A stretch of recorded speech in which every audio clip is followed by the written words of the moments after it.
नमस्कार साथियों, स्वागत है आपका अपने यूट्यूब चैनल अभिज्ञान निकेतन में। साथियों, हम यूपी पुलिस कांस्टेबल 2025 की जो और यूपी एसआई 2025 की जो सूचना मिली है कि हमारी भर्ती मतलब आने वाली है और जल्दी आपको इसकी तैयारी शुरू कर देनी चाहिए।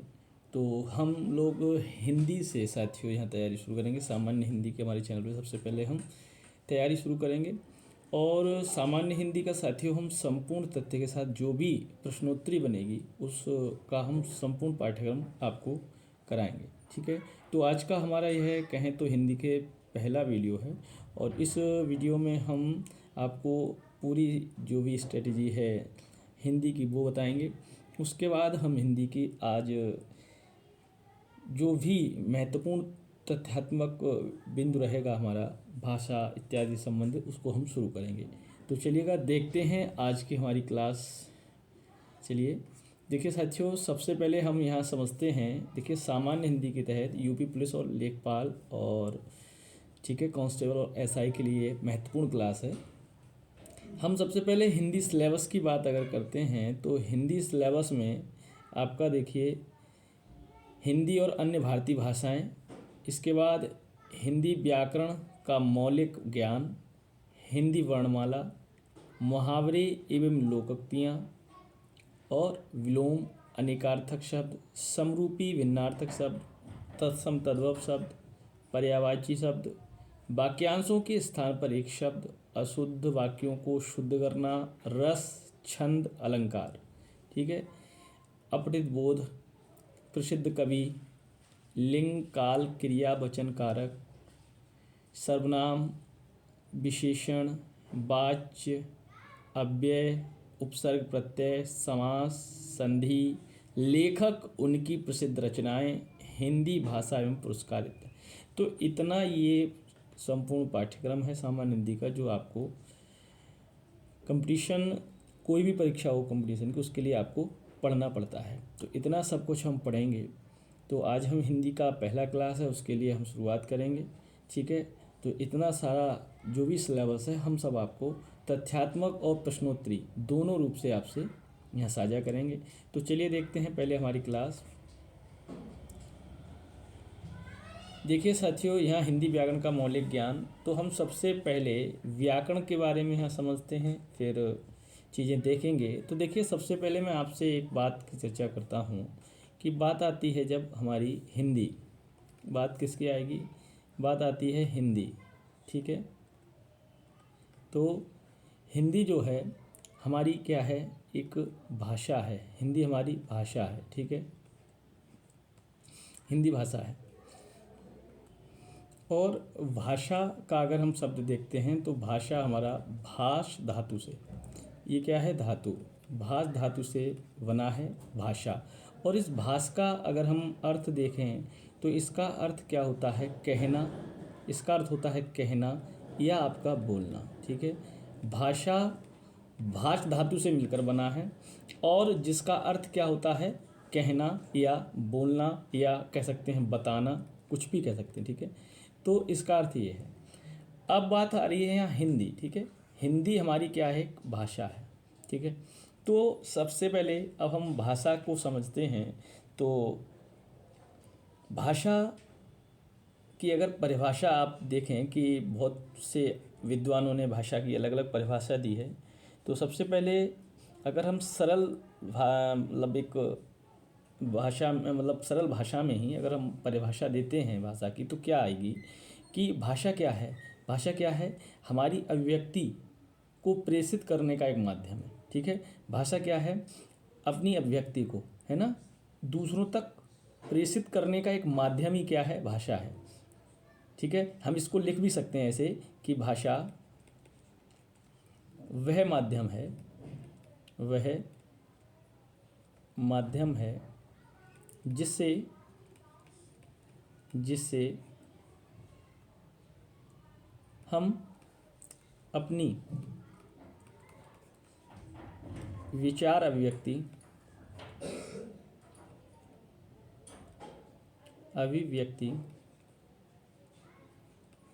को परस्पर परस्पर आदान प्रदान करते हैं, आदान प्रदान करते हैं। ठीक है, यही भाषा है। या भाषा हमारी अभिव्यक्ति का एक माध्यम है जिसमें हम सारी बातें हो सकती हैं। भाषा अगर हम माध्यम बना के चलें अपनी अभिव्यक्ति का, तो कोई भी, चाहे हम चाहे अन्य, ठीक है, हमारी अभिव्यक्ति का माध्यम है भाषा। ठीक है, ये बात हो जाती है। अब हम भाषा की यहाँ परिभाषा दी। अब देखिए, सबसे अगर हम सरल भाषा की परिभाषा की बात करें तो एक डॉक्टर बाबूराम सक्सेना जी ने एक परिभाषा दी है कि जिन ध्वनि चिन्हों द्वारा मनुष्य परस्पर विचार विनिमय करता है, जिन ध्वनि चिन्हों द्वारा, ध्वनि चिन्हों द्वारा मनुष्य, जिन ध्वनि चिन्हों द्वारा मनुष्य परस्पर, परस्पर माने होता है आपस में, परस्पर क्या करता है, विचार विनिमय, विचार विनिमय करता है,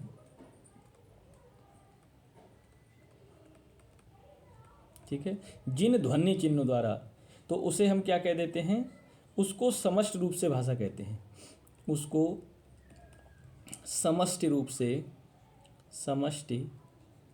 से भाषा कहते हैं, रूप से भाषा कहते हैं। यह परिभाषा किसकी है, यह परिभाषा किसकी है, तो यह परिभाषा है डॉक्टर बाबू राम सक्सेना, डॉक्टर बाबूराम सक्सेना के द्वारा यह परिभाषा ऐसी दी गई है। ठीक है, तो भाषा, हिंदी एक भाषा है, ठीक है, और भाष धातु से मिलकर भाषा बना है, जिसका अर्थ कहना, बोलना, बताना है। भाषा वह माध्यम जिससे हम अपनी विचार व्यक्ति को परस्पर आदान प्रदान करते हैं। ठीक है, यही परिभाषा इस तरीके से दे दी है कि जिन ध्वनि चिन्हों द्वारा मनुष्य परस्पर विचार विनिमय करता है उसको समस्त रूप से हम भाषा कहते हैं। यह बाबूराम सक्सेना जी की क्या है, परिभाषा है। तो अब देखते हैं, चलिए अब हम समझते हैं कि भाषा की विशेषताएं अगर हम देखें, भाषा की विशेषताएं, भाषा की विशेषता क्या है, ठीक है, भाषा की विशेषता क्या है। तो सबसे पहले भाषा की विशेषता में देखें तो महत्वपूर्ण एक विशेषता है कि भाषा कैसा है, भाषा एक समाज या सामाजिक, ठीक है, भाषा एक सामाजिक तत्व है। ठीक है, दूसरा देखिए,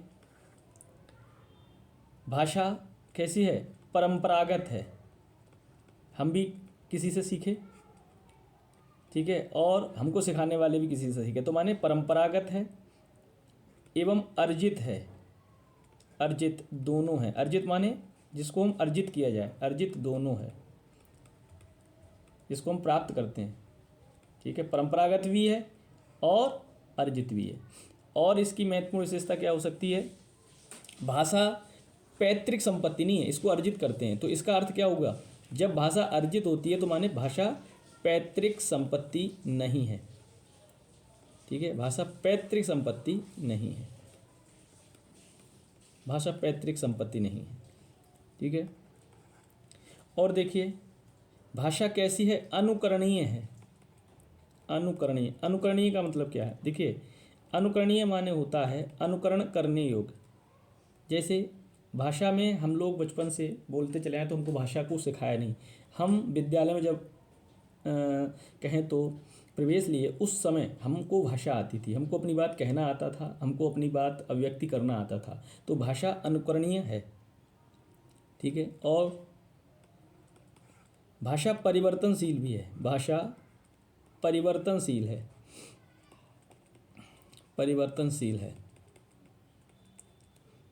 और भाषा परिवर्तनशील कैसे है कि हम संस्कृत है ना, हम संस्कृत आदिकालीन अगर हम युग देखें तो हम संस्कृत बोलते थे, उसके बाद पाली, उसके बाद प्राकृत, उसके बाद हिंदी, इस तरीके से परिवर्तनशील रही है।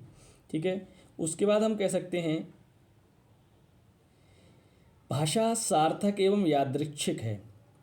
भाषा सार्थक।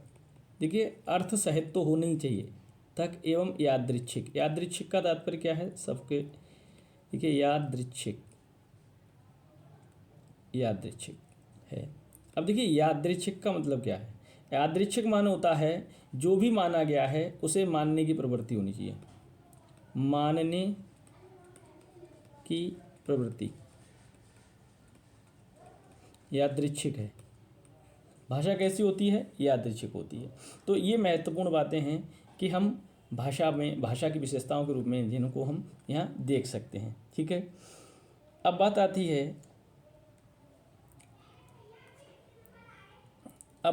है कि अगर हम बोली शब्द को देखें, बोली एक शब्द है बोली, ठीक है, बोली शब्द को अगर देखें तो बोली क्या है, तो साथियों भाषा के क्षेत्रीय रूप को, भाषा के क्षेत्रीय रूप को क्या कहते हैं, बोली कहते हैं।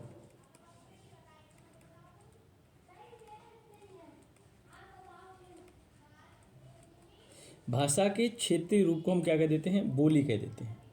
ठीक है, अगर हम देखें तो हिंदी भाषा में, हिंदी में कितनी बोलियां हैं, हिंदी में 18 बोलियां हैं। हिंदी में बोलियां कितनी हैं, 18।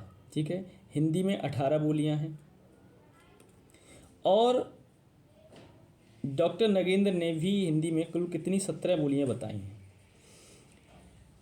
अब देखिए हम बात करें, उपभाषा भी एक शब्द है, उपभाषा, इसको समझ लेते हैं उपभाषा क्या है। उपभाषा जो है भाषा और बोली के बीच का एक भाग मान लीजिए, भाषा और बोली के मध्य की कड़ी है। भाषा जो है वो क्या है, उपभाषा जो है वो भाषा और बोली के मध्य की एक कड़ी मानी जाती है। ठीक है, याद रखिएगा। अब हम बात करें हिंदी में उपभाषाएं। ठीक है, हिंदी में उपभाषाएं, अगर हिंदी में उपभाषाओं की बात करेंगे तो उपभाषाओं की संख्या हिंदी में कितनी है, उपभाषाओं की संख्या हिंदी में कितनी है, 5 है। 1 2 3 4 और 5। उपभाषाएं कितनी है हिंदी में, 5। कौन कौन सी, एक तो पश्चिमी हिंदी, पश्चिमी हिंदी, दूसरी है पूर्वी हिंदी,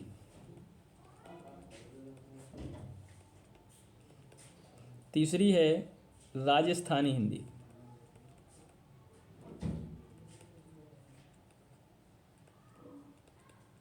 चौथी है आपकी पहाड़ी हिंदी,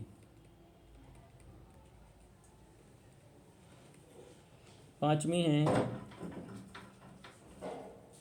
बिहारी हिंदी,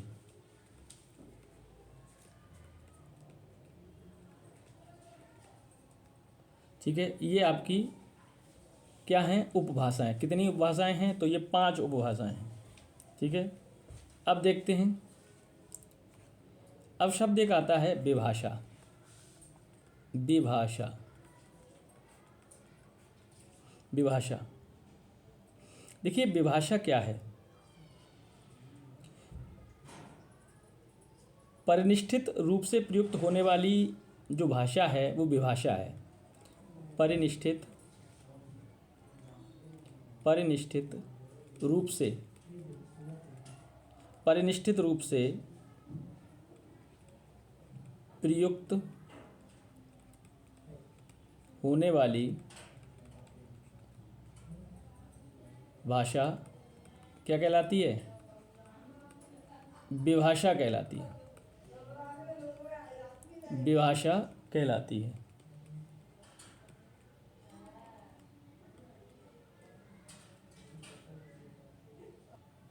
ठीक है, तो यह आपकी विभाषा है। ठीक है, अब हम बात करते हैं विभाषा के बाद आपकी राष्ट्रभाषा एक शब्द है, राष्ट्रभाषा, ठीक है। राष्ट्रभाषा एक शब्द है आपका राजभाषा। इन दोनों को हम समझेंगे, ठीक है। देखिए राष्ट्रभाषा क्या है, देश के बहुसंख्यक लोगों की भाषा, मतलब ज़्यादा से ज़्यादा बोले जाने वाले लोगों की भाषा, बहुसंख्यक लोगों की भाषा,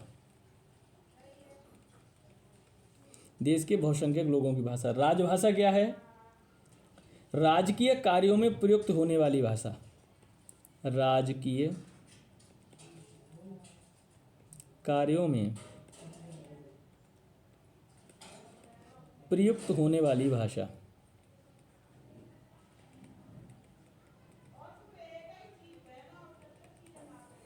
राजकीय कार्यों में प्रयुक्त होने वाली भाषा, तो ये आपकी राजभाषा है, ठीक है। अब बात आ जाती है मातृभाषा।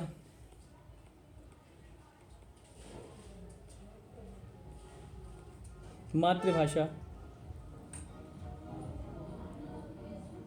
मातृभाषा हम कह सकते हैं विशेष क्षेत्र या आंचलिक भाषा।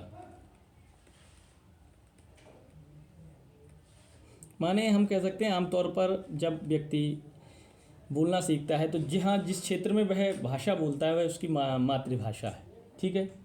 यह आपकी कुछ शब्दावली हैं जो आप समझ सकते हैं भाषा के रूप में। अब हम बात करें इसके बाद, तो हम बात करेंगे हिंदी की संवैधानिक स्थिति के बारे में। किसके बारे में, हिंदी की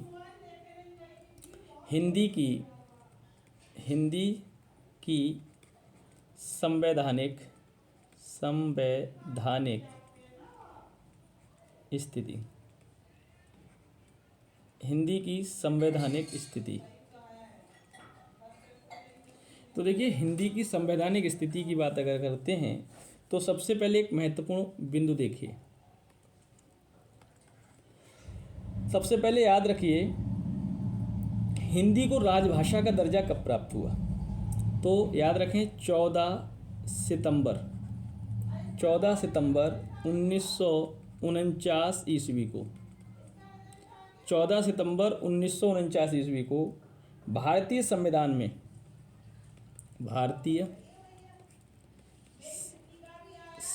में हिंदी को राजभाषा का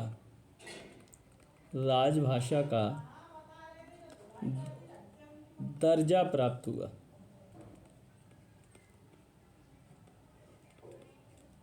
ठीक है।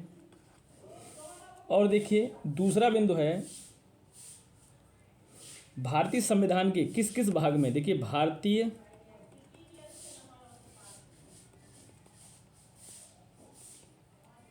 संविधान के भाग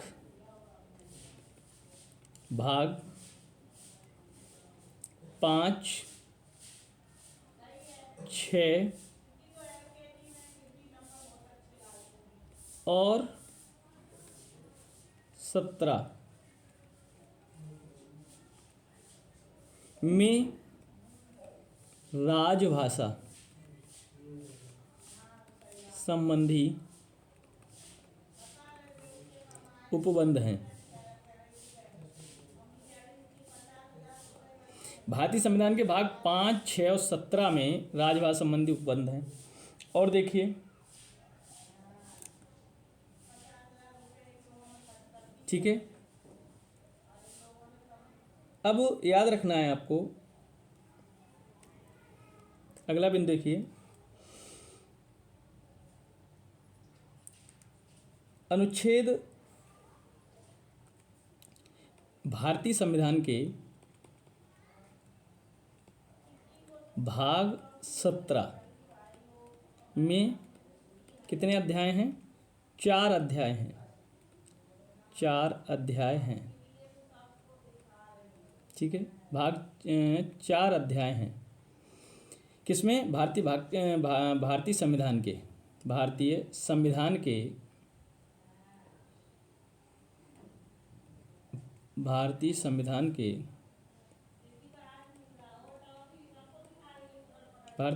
के भाग 17 में कितने अध्याय हैं? तो 4 अध्याय हैं।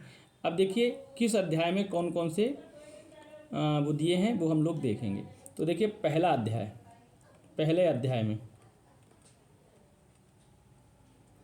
पहला जो अध्याय है उसमें आपका अनुच्छेद 343 और 344 दिया है। अनुच्छेद 343 और 344, ठीक है, ये दिए हैं। दूसरे अध्याय में आपका अनुच्छेद 345 से 347, अनुच्छेद 345 से 347 माने 345, 46 और 47, ठीक है, इतनी याद रखिएगा। इसके बाद तीसरे अध्याय में अनुच्छेद 348 से कहाँ तक दिया है? 348 और 349, ये 2। और चौथे अध्याय में दिया है अनुच्छेद 350, 351 और 351। ये कुल मिला के 4 अध्यायों में 343 से लेकर 351 तक आपका भाषा संबंधी इसमें प्रावधान है, ठीक है। भाषा संबंधी इसमें इन 4 अध्यायों में कुल 343 से 351 तक के इन अनुच्छेदों में भाषा संबंधी प्रावधान है, ठीक है। तो सबसे पहले हम एक एक करके बात करेंगे। तो सबसे पहले जो हमारा पहला अध्याय है उस पहले अध्याय का अनुच्छेद है अनुच्छेद 343, 343, अनुच्छेद 343, ठीक है। अब हम अनुच्छेद 343 में बात करते हैं। तो 343 में क्या दिया है? संघ की राजभाषा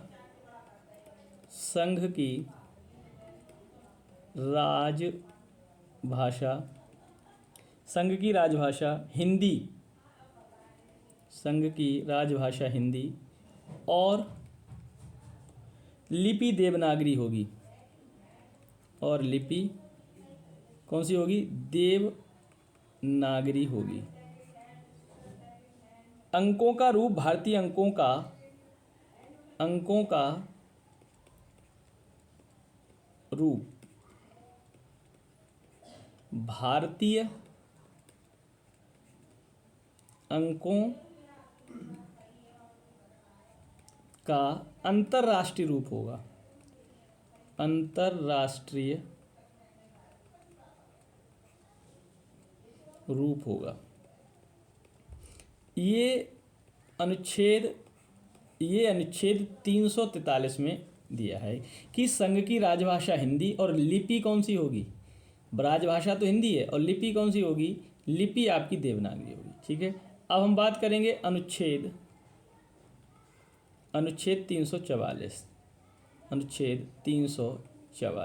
ठीक है, अनुच्छेद 344।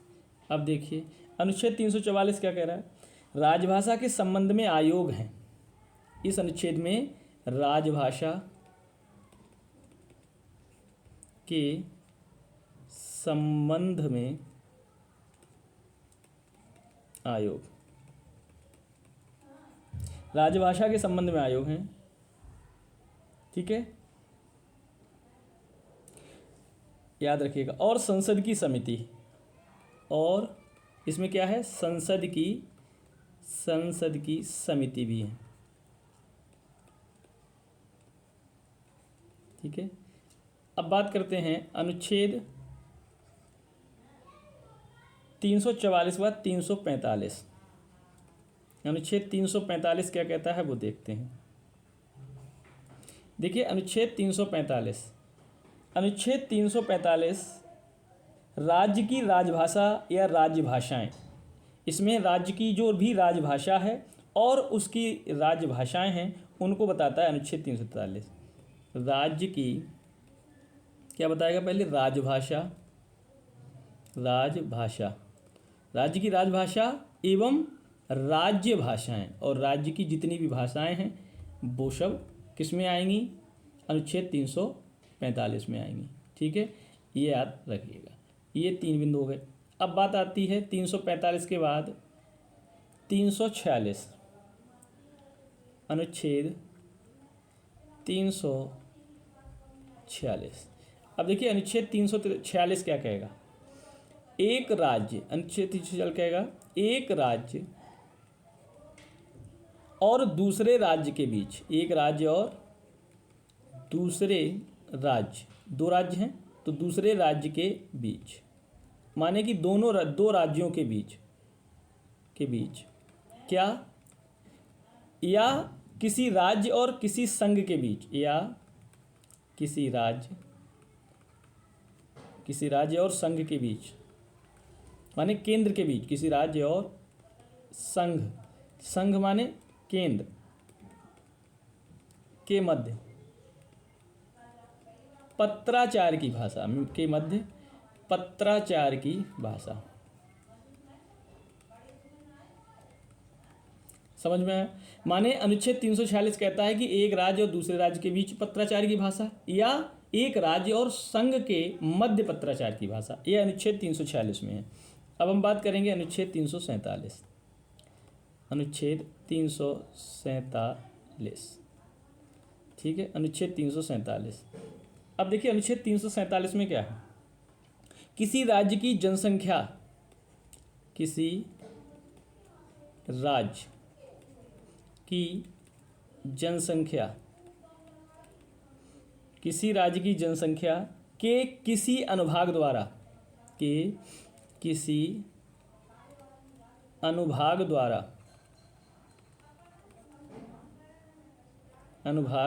द्वारा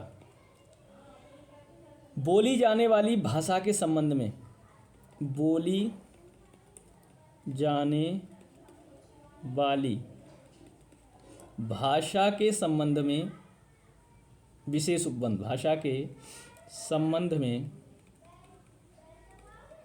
विशेष उपबंध। अब जैसे ये बात समझिए, इसमें क्या है कि किसी राज्य की जनसंख्या, कोई मान लीजिए कोई राज्य है, मान लो उत्तर प्रदेश ही मान लीजिए, किसी राज्य की जनसंख्या के किसी अनुभाग, कोई भी एक अनुभाग मान लीजिए, अनुभाग द्वारा बोली जाने वाली भाषा के संबंध में विशेष उपबंध। मान लीजिए कोई भी राज्य एक विशेष अनुभाग में सबसे ज़्यादा बोली जाने वाली भाषा, मान लीजिए आप ब्रजभाषा ले लीजिए या भोजपुरी ले लीजिए, इन भाषाओं को जो सबसे ज़्यादा क्षेत्र में बोली जाती है, इनके लिए कोई विशेष उपबंध कर दिया जाए, उसमें कौन से अनुच्छेद में होगी ऐसी बात? 347 में। ठीक है, याद रखिएगा। अब बात है अनुच्छेद 348। अनुच्छेद 348 क्या कहता है? उच्चतम न्यायालय और उच्च न्यायालय में, उच्चतम माने सुप्रीम कोर्ट, उच्चतम न्यायालय,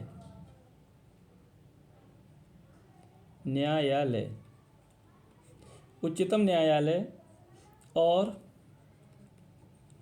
उच्च न्यायालय,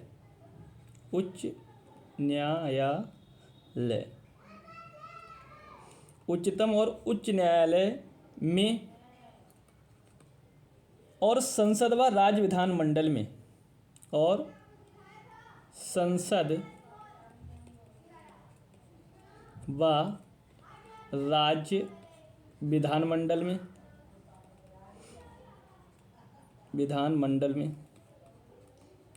उच्चतम और उच्च न्यायालय में, संसद व राज्य विधानमंडल में, ठीक है, विधेयकों अधिनियमों के लिए प्रयोग की जाने वाली भाषा। किसके लिए? विधेयकों एवं किसके लिए? अधिनियमों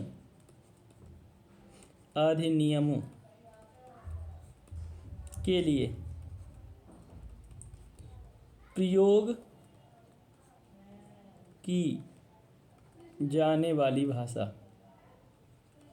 समझिए, अगर मान के चलिए उच्च न्यायालय और उच्च न्यायालय में, उच्चतम न्यायालय और उच्च न्यायालय में कौन सी भाषा आपकी प्रयोग होगी, संसद व राज्य विधानमंडल में कौन सी भाषा, किन के लिए, विधेयकों और अधिनियमों के लिए, तो वो भाषा का प्रावधान, उस भाषा की बात 348 अनुच्छेद में कर रहे हैं। ठीक है, अब देखते हैं 349 अनुच्छेद 349। अब देखिए अनुच्छेद 349 क्या कहेगा। भाषा से संबंधित, भाषा से संबंधित, भाषा से संबंधित कुछ विधियां अधिनियमित करने के लिए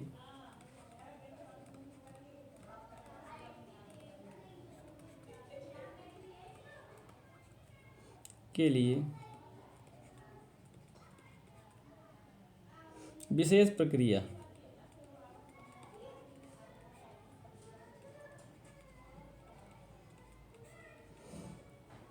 ठीक है, यह अनुच्छेद 349 में है। अब अनुच्छेद 350 में क्या है, अनुच्छेद 350 में अल्पसंख्यकों की भाषा से संबंधित, जो अल्पसंख्यक लोग हैं उनकी भाषा से संबंधित जो भी प्रावधान है, जो भी अनुबंध हैं, जो भी बंधन हैं, वो 350 में होंगे। अल्पसंख्यकों की भाषा से संबंधित,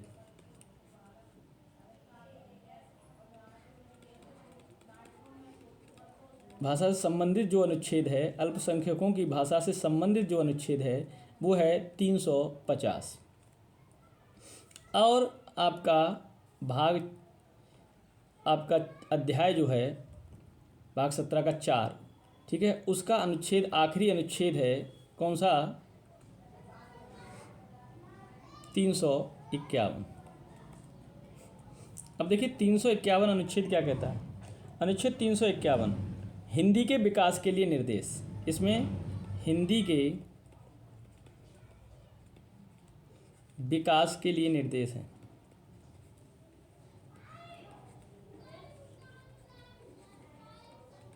हिंदी के विकास के लिए निर्देश, ठीक है। तो आज हमने किस पे बात की वो देखते हैं एक बार फिर से। देखिए, सबसे पहले हम बात करते हैं यहाँ से। देखिए, हिंदी व्याकरण का मौलिक ज्ञान, माने कि हिंदी हमने भाषा समझी, भाषा क्या है, भाषा की परिभाषा देखी, बाबूराम सक्सेना की भाषा जिन ध्वनि चिन्हों द्वारा मनुष्य परस्पर विचार विनिमय करता है उसके समष्टि रूप को हम क्या कहते हैं, भाषा कहते हैं। दूसरा क्या है, समझिए, भाषा की विशेषताएं हमने बताई कि भाषा कैसी है, भाषा सामाजिक है, परंपरागत अर्जित है, पैतृक नहीं है, अनुकरणीय है, परिवर्तनशील भी है और सार्थक व यादृच्छिक है। यादृच्छिक माने मानने की प्रवृत्ति है इसमें, ठीक है। और देखिए, भाषा के इस क्षेत्रीय रूप को क्या कहते हैं, बोली कहते हैं। हिंदी में कितनी बोलियां हैं, 18। उपभाषा क्या है, भाषा और बोली के मध्य की कड़ी है। उपभाषाएं कितनी हैं, 5 हैं। पश्चिमी हिंदी, पूर्वी हिंदी, राजस्थानी हिंदी, पहाड़ी हिंदी और बिहारी हिंदी। इसके बाद हम बात करें कि परिनिष्ठित विभाषा क्या है, परिनिष्ठित रूप से प्रयुक्त होने वाली भाषा विभाषा है। राष्ट्रभाषा देश की बहुसंख्यक लोगों की भाषा या बहुसंख्यक लोगों द्वारा बोली जाने वाली भाषा राष्ट्रभाषा। राजकीय कार्यों में प्रयुक्त होने वाली भाषा राजभाषा। मातृभाषा विशेष क्षेत्र या आंचलिक भाषा, या आमतौर पर हमारे घर में जो भी भाषा हम बोलते हैं वो कौन सी है, मातृभाषा। हिंदी की संवैधानिक स्थिति देखें तो 14 सितंबर 1949 को भारतीय संविधान में हिंदी की राजभाषा का दर्जा, हिंदी को क्या मिल गया, राजभाषा का दर्जा। भारतीय संविधान के भाग कौन कौन से, 5, 6 और 17 में राजभाषा संबंधी उपबंध है। भारतीय संविधान के भाग 17 के 4 अध्याय हैं। पहले अध्याय में अनुच्छेद 343, 344 दिया है। दूसरे अध्याय में अनुच्छेद 345, 46 और 47 दिया है। और तीसरा जो है उसमें कितना, अनुच्छेद 348 और 349। चौथे अध्याय में अनुच्छेद 350 और 350 और 300 यहाँ 351 होगा। क्या होगा? 351, यहाँ 85 हो गया। ठीक है। अनुच्छेद 343 में क्या है? संघ की राजभाषा हिंदी और लिपि देवनागरी होगी। अनुच्छेद 344 में क्या है? राजभाषा संबंध में आयोग हैं और संसद की समिति। अनुच्छेद 345 में क्या है? राज्य की राजभाषा एवं राज्य भाषाएं। इसके बाद 46 में एक राज्य और दूसरे राज्य या एक राज्य और केंद्र के मध्य पत्राचार की भाषा क्या है, उसको हम 346 में पढ़ेंगे। अनुच्छेद 347 में क्या है? किसी राज्य की जनसंख्या के किसी अनुभाग में या अनुभाग द्वारा बोली जाने वाली भाषा के संबंध में जो उपबंध हैं, विशेष उपबंध हैं, वो अनुच्छेद 347 में। अनुच्छेद 348 में उच्चतम न्यायालय या उच्च न्यायालय, संसद व राज्य के विधानमंडल में किनमें विधेयकों और अधिनियमों के लिए प्रयोग की जाने वाली भाषा जो है 348 में है। इसके बाद भाषा से संबंधित कुछ विधियां अधिनियमित करने के लिए विशेष प्रक्रिया किसमें है? 349 में है। 350 में क्या है? अल्पसंख्यकों की भाषा से संबंधित प्रावधान है। और 351 में क्या है? हिंदी के विकास के लिए निर्देश हैं। तो साथियों, यहाँ पर हमने इतना जानकारी की। इसके बाद देखिए हम कल क्या पढ़ेंगे वो आपको हम बता देते हैं। ठीक है, कल की बात हम आज कर लेते हैं। कल हमको क्या क्या पढ़ना है? अब देखिए, कल हमको पढ़ना है 8वीं अनुसूची पढ़ेंगे। क्या पढ़ेंगे? 8वीं अनुसूची पढ़ेंगे।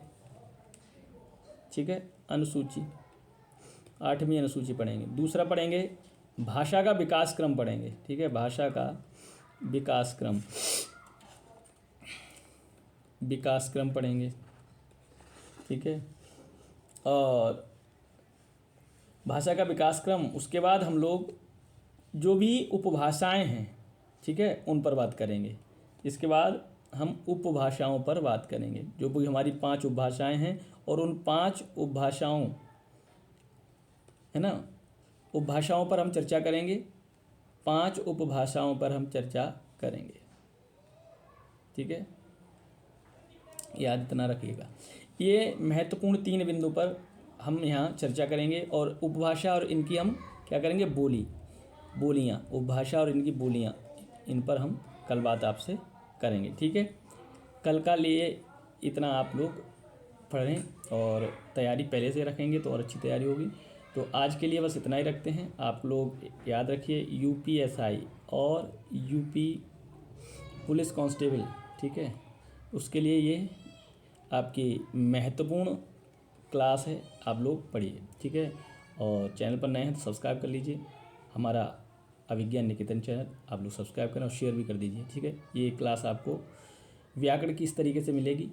तो इसकी प्रश्नोत्तरी भी हम आपसे इस एक तथ्य को, एक बिंदु को हम पूरा करा देंगे। इसके बाद आपकी हम प्रश्नोत्तरी भी कराएंगे। ठीक है, तो फिर मिलते हैं अगले वीडियो में। तब तक के लिए नमस्कार, धन्यवाद।